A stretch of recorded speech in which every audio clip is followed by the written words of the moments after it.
Ambassador Kim stood at the entrance to the great chamber, her eyes squinting slightly as they adjusted to the bright lights. The massive dome of the Galactic Council headquarters stretched high above, its crystal walls reflecting starlight from 1,000 systems. Despite the grandeur, she felt small, not because of the architecture, but because of the 12 pairs of alien eyes that turned to watch her approach. The council members sat in a half-circle on elevated platforms, each representative of their species physically different from the next. Some had multiple limbs, others possessed skin that changed colors with their moods. One was primarily gaseous, contained in a special environment suit. What they shared was power and age. The youngest civilization represented had been spacefaring for 15,000 years. Humanity, by comparison, had achieved faster-than-light travel just 8 years ago. Kim walked forward with measured steps. Her formal diplomatic uniform, designed to project Earth's unity and seriousness, felt suddenly inadequate. She heard whispers in strange languages, though her translator implant remained silent. They were deliberately speaking outside its programmed languages. "The human speaks again," Counselor Drek said loudly enough for all to hear. His 4 eyes blinked in sequence, a gesture Kim had learned indicated amusement among his kind. The chamber quieted. "Distinguished representatives of the Galactic Council," Kim began, activating her presentation system. A 3-dimensional map of nearby star systems appeared above the central floor. "Earth thanks you for considering our petition today." The stars in the display highlighted as she spoke, showing the modest expansion Earth was requesting. Just 3 nearby systems with habitable planets, all currently unclaimed according to Council records. "Humanity has spent the last 3 years establishing our first off-world colony on Mars. We've proven our ability to—" "Mars is within your own system," interrupted Counselor Zoll, her translucent tentacles rippling. "Hardly an achievement worthy of note." Kim maintained her smile. "True, but our technology has advanced considerably since our admission to Council observation status. Our new drive systems air." A low rumbling sound filled the chamber. It took Kim a moment to recognize it as laughter, specifically from the rock-like Thanar representative, whose crystalline body vibrated when amused. "Humans cannot possibly manage interstellar territories," declared High Counselor Vex, rising from his central position. His silver skin caught the light as he gestured dismissively. "Your species barely survived its own industrial revolution. Your atmosphere still bears the chemical markers of your carelessness." Kim felt heat rising in her cheeks, but kept her voice steady. "We respectfully disagree. Earth has united under a common governance system, specifically designed for—" "The technological gap remains too significant," said Counselor Pell, the gaseous entity, its translation coming through with synthetic precision. "Human expansion presents risks to established order." "What risks, exactly?" Kim asked. "The systems we've selected are uninhabited and—" "The Council has voted," Vex announced, though Kim had seen no formal voting process occur. "Earth remains restricted to Sol system for the next century. Your species requires supervision." Kim stood motionless, aware that showing anger would only reinforce their perception of humans as primitive and emotional. The decision wasn't unexpected. Earth's intelligence services had warned her the outcome was likely predetermined, but the dismissive tone still stung. "May I ask on what grounds the petition is rejected?" she asked, gathering her materials. "Safety," replied Vex. "Both yours and ours." Several council members exchanged glances that Kim couldn't interpret. There was something they weren't saying. "I understand," Kim said, though she didn't. "Earth will continue to develop within Sol system and demonstrate our readiness for a future review." As she turned to leave, she heard Counselor Drek add, just loud enough for her translator to catch, "Like children playing with quantum technology." Kim's steps didn't falter, but her hands tightened on her datapad. This wasn't the first insult she'd endured in these chambers, and it wouldn't be the last. 3 years of representing Earth to the Galactic Council had been an exercise in patience and restraint. Outside the chamber, Her assistant Todd waited, anxiety visible on his face. "They rejected it," he said, not a question. Kim nodded. "As expected. The resource restrictions will delay the Jupiter station by at least 5 years," Ta said as they walked toward the transport bay. "Without access to council mining techniques." "We'll adapt," Kim interrupted. "We always do." They passed a gathering of junior representatives from various council worlds. The conversation hushed as the humans walked by, then resumed with obvious laughter once they passed. "They think we're jokes," Ta whispered. "They think we're children," Kim corrected. "There's a difference." Back on their small diplomatic vessel, Kim removed her formal jacket and sat heavily in the captain's chair. Earth's embassy on the council station was barely larger than a storage facility, another clear message about humanity's status. "Set course for home," she told the pilot. As the ship pulled away from the massive council station, Kim accessed for secure communication link to Earth's central government. "Ambassador Kim reporting," she began. "The colonization petition was rejected, as our intelligence suggested it would be." The face of Director Park appeared on her screen, expression grim. "Details. Official reason given was safety concerns. However, I detected underlying communication among council members. They're withholding something." Park's eyes narrowed. "Our deep space telescopes have detected unusual energy signatures beyond the expansion zone you requested. Something the council doesn't want us seeing up close." "Possibly," Kim agreed. "Or they simply don't trust us with further technological development." Councillor Drek made another comment about quantum technology. "Interesting," Park said. "We haven't shared our quantum research progress with them." Kim raised an eyebrow. "They're monitoring us more closely than they admit. Or they fear what we might discover independently." Park was silent for a moment. "This makes 3 years of rejected petitions. The public is growing restless with council restrictions." "The council sees time differently than we do," Kim reminded him. "A century is nothing to species that live for millennia." "But we don't have millennia," Park replied. "Earth's unity is fragile. Without expansion, without new resources, old tensions will resurface." Kim looked out at the stars as their ship accelerated homeward. In the distance, the council station was already a fading point of light. "Something needs to change," she agreed quietly. "We can't continue being the galaxy's obedient children forever." The ship jumped to FTL, leaving the council and its laughter behind. For now. But as Earth faded into view hours later, Kim knew the real challenge was just beginning. Humanity would need to choose its path forward carefully. Between acceptance of limitations and the dangerous path of defiance lay narrow options, none of them easy. And the Council, for all their mockery, was watching Earth's every move. The Grand Council chamber looked exactly as it had 6 years ago when Ambassador Kim first entered it. The same towering ceiling with its moving star map. The same polished floor that seemed to shift beneath one's feet. The same 12 representatives of the galaxy's most powerful species, watching her with various anatomical approximations of eyes. But Kim was not the same.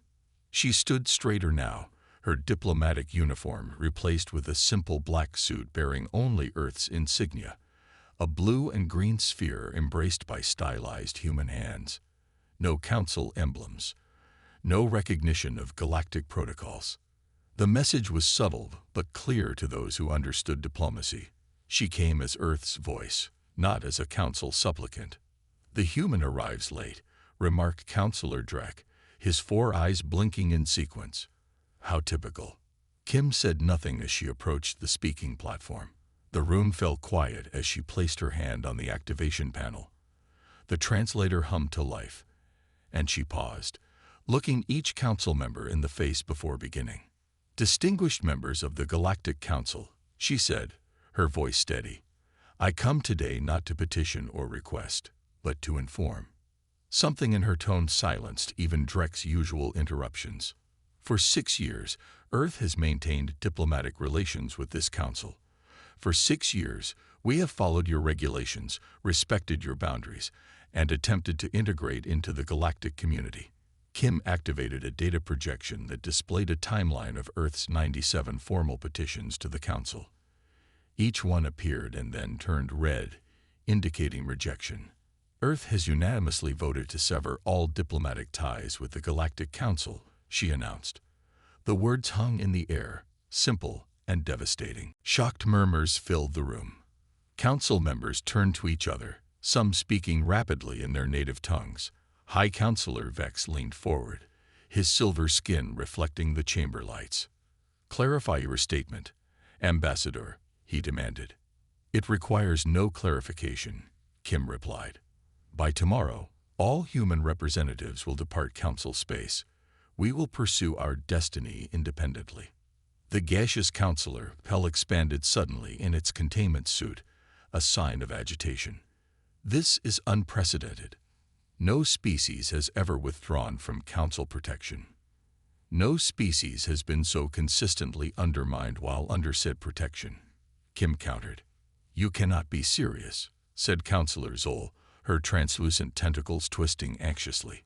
"This is merely a negotiation tactic." Kim shook her head. "Earth does not negotiate where it is not respected. Our decision is final."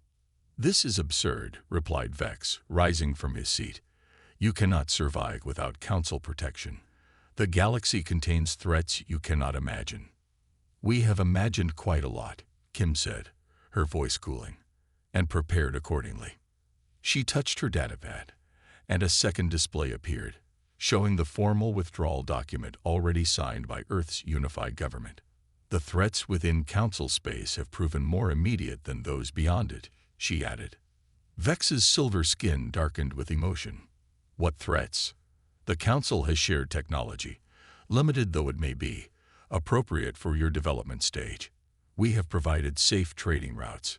We have restricted our growth, monitored our communications, denied access to resources within our own system," Kim interrupted. "We no longer require your protection, nor your permission." A heavy silence fell across the chamber. For the first time in her years of Council appearances, Kim saw something new in their alien expressions: uncertainty. "Ambassador Kim," said Counselor Lath, the eldest member who rarely spoke during proceedings, "perhaps your government has acted hastily. We could review certain restrictions." "The time for review has passed," Kim replied. "Earth has made its decision." She deactivated the translator and stepped away from the platform.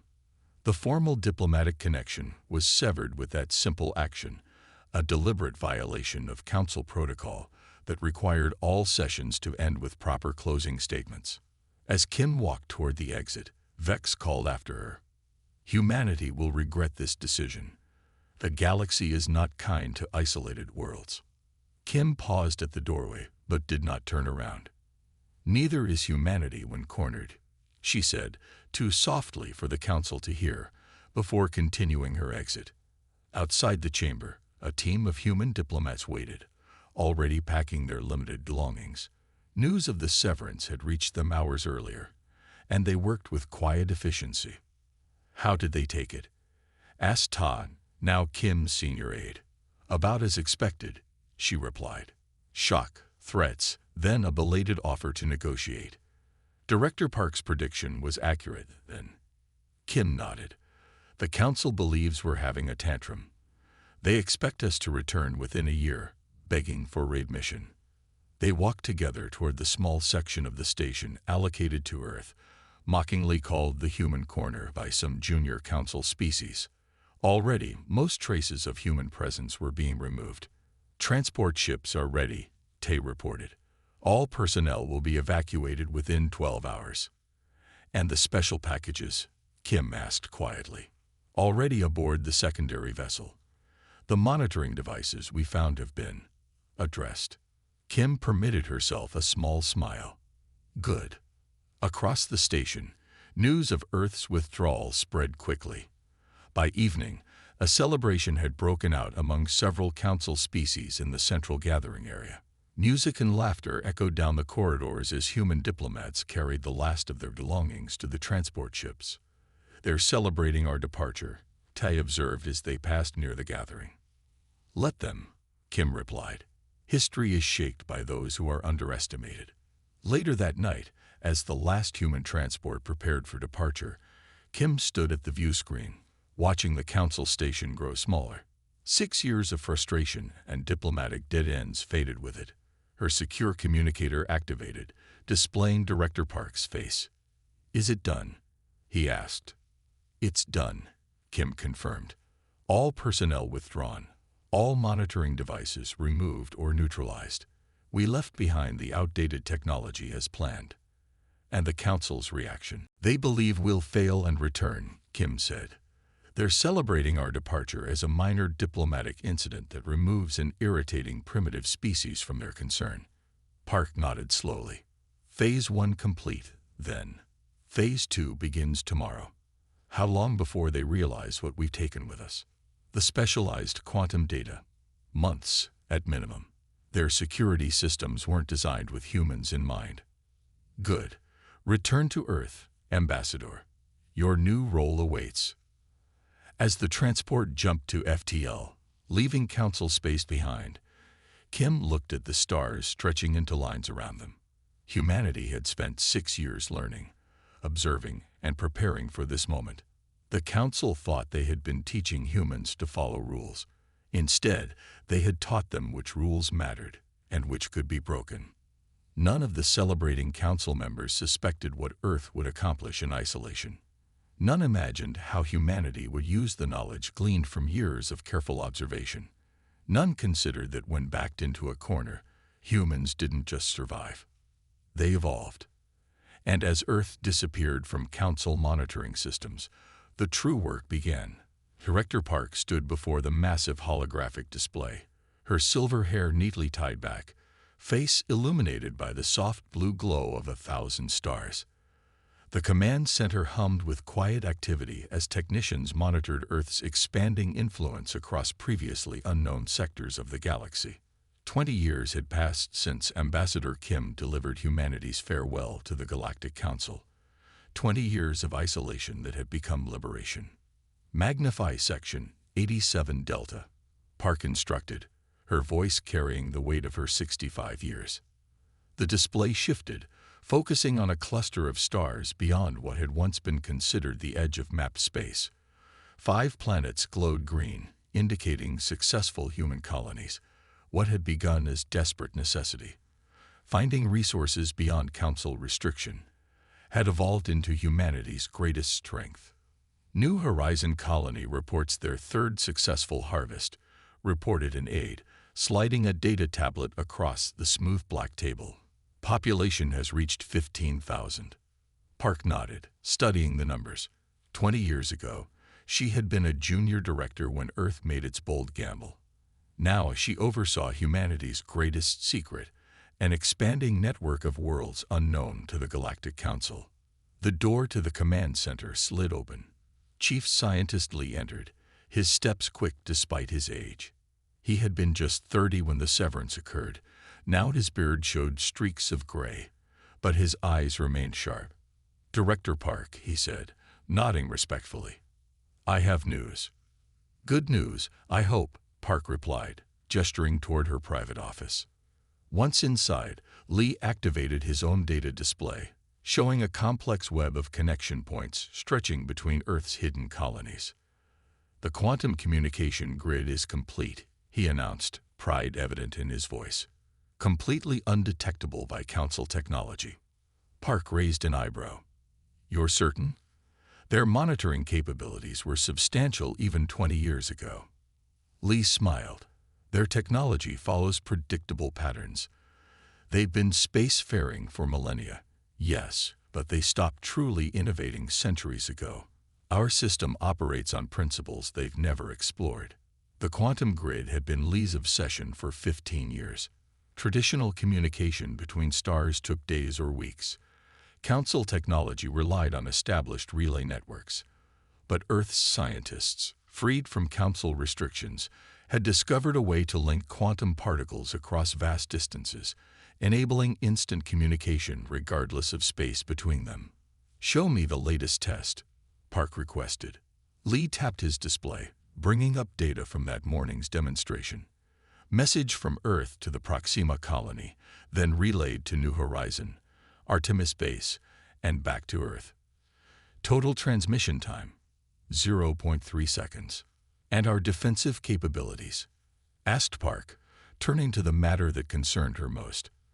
20 years of hiding couldn't last forever. Lee's expression grew more serious. Our shield technology is generations ahead of Council military standards, he replied. Based on the data we acquired before departure, we've developed energy barriers that can withstand their most advanced weapons. Theoretical models suggest this, Park noted. Not just theoretical anymore, Lee countered. The Jupiter Defense Station successfully tested the shield against weapons matching Council specifications. The results exceeded expectations. Park walked to the window overlooking Earth's rebuilt capital city. The skyline had changed dramatically in 20 years, sleek towers incorporating technology humans had developed independently, free from Council restrictions. And our diplomatic initiatives? She asked without turning. We've forged alliances with the Trivians and Nephili, species the Council similarly dismissed. Lee confirmed. Both have provided valuable resources in exchange for our shield technology. They were particularly interested in remaining unnoticed by the Council. Park nodded slowly. The Trivians, insectoid beings from a heavy gravity world, had been classified as pre-spacefaring primitives by the Council despite having achieved remarkable mathematical insights. The Nephili, with their gas giant home world, had been ignored entirely due to their non-solid physical form. Both had proven to be valuable allies once humans sought them out. Then we continue as planned, Park decided. Self-sufficiency remains our priority. Lee hesitated, fingers tapping against his display. There's something else, Director. Go on. Our deep space monitoring stations detected unusual Council vessel movements near the Arcturus sector, Lee said. Multiple ships, military class. Park frowned. The Council rarely deploys military vessels in groups. Any communication intercepts? Nothing clear, but their formation suggests they're searching for something, or responding to something. Could they have detected one of our colonies? Lee shook his head. Not possible with our cloaking systems, but something has them concerned. Park returned to her desk, activating a secure channel to Earth's Defense Command. Increase alert status at all colonies.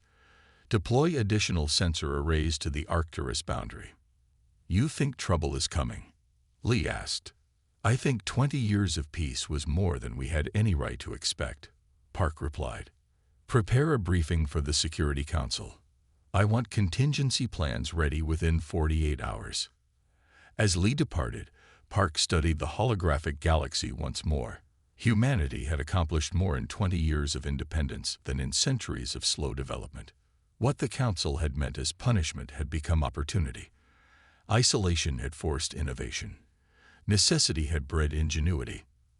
The emergency alert sounded 3 days later. Park was awakened at 3:17 a.m. by the harsh buzz of her secure communicator. The face of Admiral Jin, commander of Earth's Defense Forces, appeared, her expression grim. Director Park, we have a situation. The long-range telescopes at Artemis Base have detected something unusual. Define unusual, Park said, instantly alert. A Council medical transport vessel has dropped out of FTL near the edge of our sensor range. It's broadcasting an emergency signal on all frequencies, including obsolete human channels we haven't used since before the severance. Park frowned. They're specifically calling for us. Yes. The message is being broadcast in multiple languages, including Earth Standard. They're requesting emergency medical assistance. Park's mind raced through possibilities. A trap seemed most likely. The Council attempting to locate one of Earth's hidden outposts by forcing a response. Have we intercepted any other Council communications that might explain this? Nothing yet, Jin replied. But there's more. Our sensors detected biological readings from the vessel. Multiple species aboard, and many are showing signs of severe distress. Whatever is happening appears genuine. Park stood, already reaching for her uniform. Maintain distance but continue monitoring. I'm calling an emergency session of the Security Council. There's one more thing, Jin added. The medical transports logs show it departed from the Arcturus sector, the same area where we detected unusual council activity. Park paused. Get me all available data on that sector. And Jin. Yes, Director. Prepare a medical team. If this is genuine, we may need to respond quickly. No one on Earth had anticipated how soon their innovations would be tested. As Park hurried toward the Security Council chamber, she wondered if humanity's 20-year isolation was about to end, not with conflict, but with a cry for help from those who had once dismissed them. And if so, how would Earth respond to the Council that had once laughed at them? Admiral Choi stood motionless before the main view screen, her weathered face illuminated by the incoming transmission data. The command center of Earth Defense Station Alpha hummed with tense activity as officers monitored the unusual message that had just arrived. Play it again, she ordered, her voice calm despite the gravity of what she was hearing. Her aide, Lieutenant Ba, nodded and reactivated the recording. A distorted alien face appeared, one of the Zolan species, recognizable by its 4 eye stalks, though these looked unnaturally pale. This is High Medical Officer Traz of the Galactic Council, the alien said, its voice translated through Earth's advanced language systems. We face an unprecedented biological crisis across Council space. Multiple worlds report rapidly spreading infection.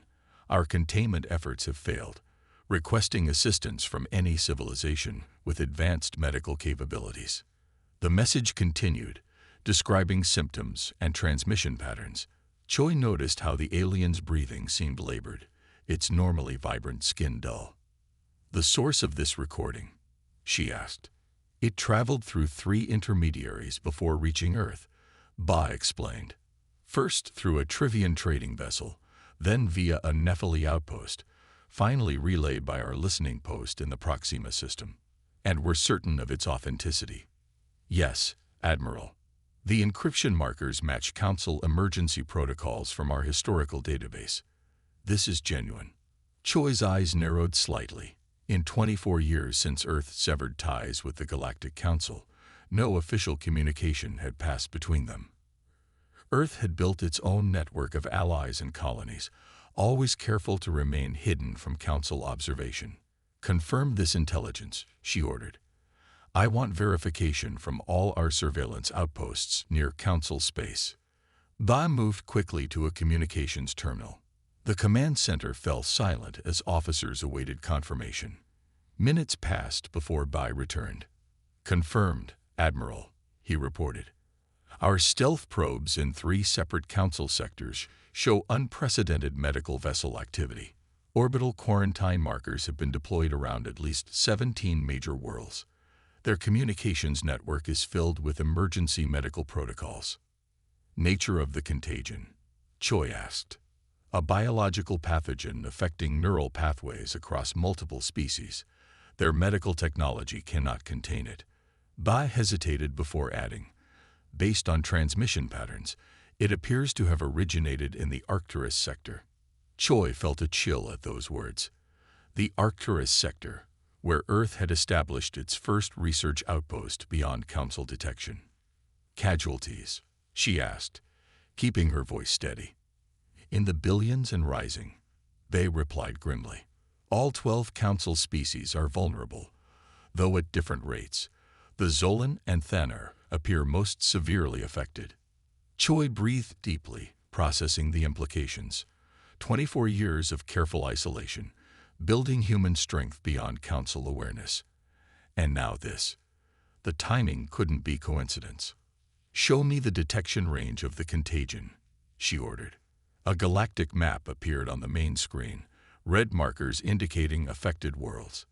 The pattern was clear, spreading outward from the Arcturus sector like a blooming flower of death. Admiral, called the communications officer. We're receiving a direct transmission. A Council diplomatic vessel has entered the outer Sol system. They're broadcasting on old Earth frequencies. So they had come themselves, not just sent messages. This was more desperate than she'd initially assessed. Maintain quarantine protocols. No direct contact, Choi ordered. Then, after a moment's consideration, I need to speak with President Han immediately. Within minutes, the president's face appeared on Choi's private screen. Han looked much as she had during their academy days 30 years ago, though now her hair showed streaks of silver and the weight of leadership had etched permanent lines around her eyes. Admiral Choi. Han greeted her. I was just briefed on unusual activity at our system boundary. Madam President, the situation is critical, Choi began. The Council is sending a diplomatic vessel requesting emergency assistance. Their scientists identify the pathogen as similar to the Arcturus bacteria we developed a vaccine for 5 years ago. Han's expression remained neutral, but Choi knew her well enough to recognize the subtle widening of her eyes. Surprise, quickly controlled. How ironic, Han replied. They need the children now. The parallels are striking. Choi agreed. The Arcturus bacteria emerged in deep space conditions our scientists studied after establishing the research outpost. When it affected some of our colonists, we developed the neural pathway vaccine as a precaution. And now a similar pathogen threatens the Council, Han mused. Do we believe this is a natural evolution of the same bacteria? Our preliminary analysis suggests so, Choi confirmed. Space is vast and mostly unexplored. It seems both humanity and the Council encountered the same microscopic enemy, but we were fortunate enough to identify and counter it earlier. Han was silent for a moment, contemplating. When she spoke again, her voice was measured. What do they know about us, Admiral?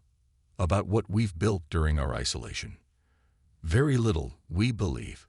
Their approach suggests they're acting on decades-old information. They seem unaware of our expansion or technological advancement. The president nodded slowly. Then we have a choice to make. On the screen behind Han, Choi could see the Earth Security Council members gathering, their faces solemn. This decision would not be hers alone. The diplomatic implications are complex, Han continued. If we reveal ourselves, we expose everything we've built, our colonies, our alliances, our technological advances. If we don't, Choi countered, billions more will die, including species who never voted against us in the Council. Han's eyes met Choi's through the screen. What would you do, old friend? Choi thought of Ambassador Kim, who had delivered Earth's severance message 24 years ago. Kim had died 5 years back, but her final recorded words to future leaders had been clear. When the time comes, show them who we truly are, not who they believed us to be. I would help them, Choi said simply. Not because we need their approval or alliance, but because we can. Han nodded, a small smile touching her lips. Have the Council vessel escorted to the Jupiter quarantine station. No direct physical contact, but open communications. I'll address them myself in 2 hours. And the vaccine? Choi asked. Begin production immediately. If their pathogen matches our Arcturus bacteria as closely as it appears, our existing formula should work with minimal modifications. Han paused. But Admiral, they received the vaccine on our terms.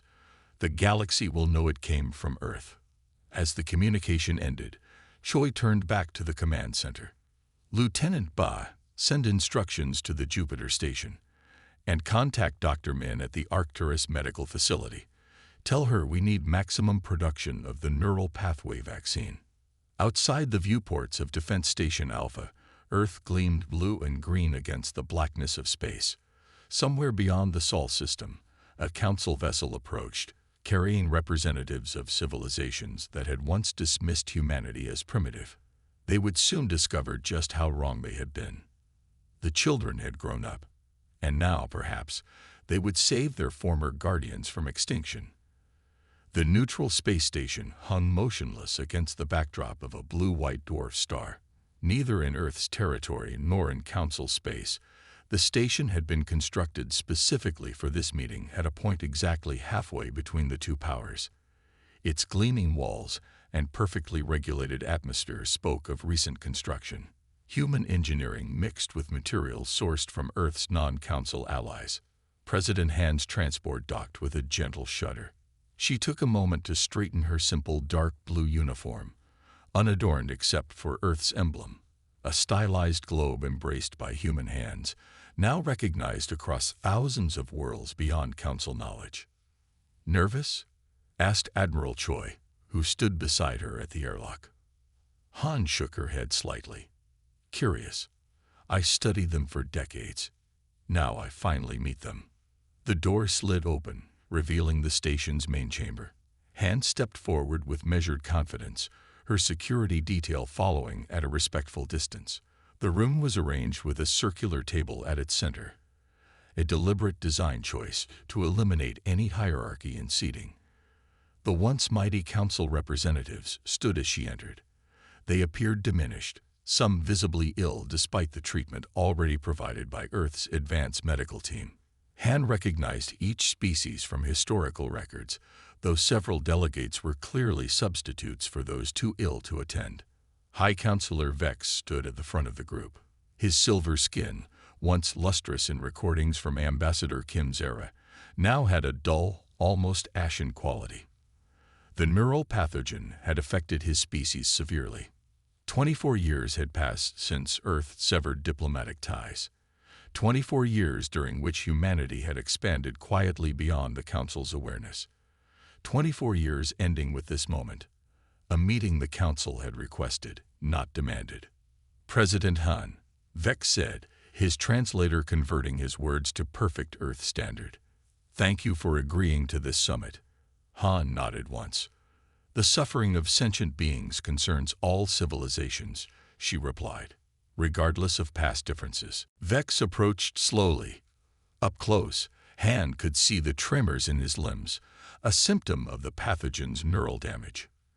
"President Han, we formally request Earth's medical assistance," he said, his voice lacking the condescending tone that characterized historical records of Council communications.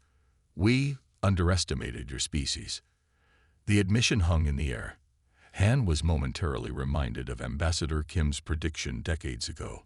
One day, they'll recognize what they've lost. Kim hadn't lived to see this moment, but her vision had proven accurate. "Earth will provide the vaccine without conditions," Han stated clearly, ensuring her words would be recorded for historical archives. "Medical ships are already en route to your core worlds." A ripple of surprised whispers passed through the Council representatives. They had come prepared to negotiate, to offer concessions, perhaps even to beg. Han's unconditional offer caught them off guard. "Your generosity is unexpected," said Counselor Zoll, her translucent tentacles paler than in historical images. "The Council acknowledges we have no right to expect such mercy." "It is not mercy," Han corrected gently. "It is recognition of our shared vulnerability to the universe's dangers.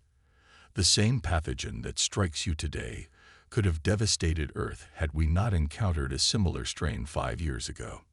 "Still," Vex interjected, "your advancement is remarkable. Our scientists report your vaccine technology exceeds our own by at least a century of development." Han smiled slightly. "Necessity breeds innovation, Counselor." The Council members exchanged glances, a familiar gesture that Ambassador Kim had noted in her reports decades earlier. Han recognized it now as their way of communicating without words. "The Council offers Earth full membership with highest privileges," Vex added hastily. "Your representatives would sit in our most honored positions. Your technology would be." "That won't be necessary," Han interrupted, her voice firm but not unkind. "Earth does not seek membership in a structure that once dismissed us." Vex's expression showed confusion. "Then what do you seek?" "Reparations. Territory." Han moved toward the central table, gesturing for all to be seated. "Earth proposes instead a new framework for galactic cooperation, one where all species contribute equally, regardless of their technological development timeline." As the delegates took their seats, Han activated the table's holographic display. A 3-dimensional map appeared, showing not just Council space, but the full extent of the galaxy, including regions the Council had never explored. The universe is vast, Han continued. Too vast for any single authority to govern. Too diverse for any single standard of advancement to apply. She highlighted several regions where Earth had established colonies and alliances, civilizations the Council had either dismissed or never discovered. The Trivians, whom you classified as pre-spacefaring, Han said, indicating an insectoid species home system, have mathematical insights that helped create our quantum communication network. The Nephili, whom you ignored due to their gaseous form, provided the biological knowledge that helped us develop the very vaccines saving your worlds. The Council representatives stared at the map with varying expressions of shock. What they were seeing was not just Earth's advancement, but an entirely parallel galactic community that had developed beyond their awareness. How? Began Councillor Drek, his 4 eyes blinking in confusion.